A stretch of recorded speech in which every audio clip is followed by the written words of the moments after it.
Today, we are going to install LED turn signal bulbs in this 2018 Honda Civic. To remove the bulb, you will want to twist the bulb counterclockwise.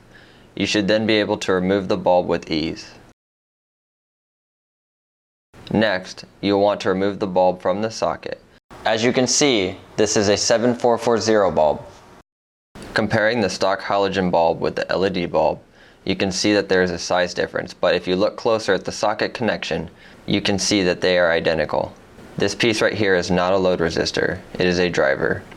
It will remain normal temperature and not put out an excessive amount of heat when operating. Now let's go ahead and install the LED bulb.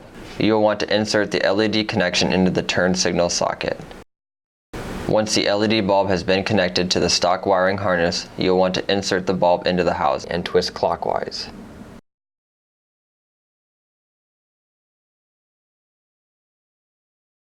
Now this is very important. You'll want to make sure the LED chips are facing left to right, not top to bottom.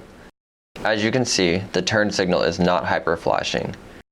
Now looking at the dash, you can see that the turn signal is operating correctly and there are no codes on the dash.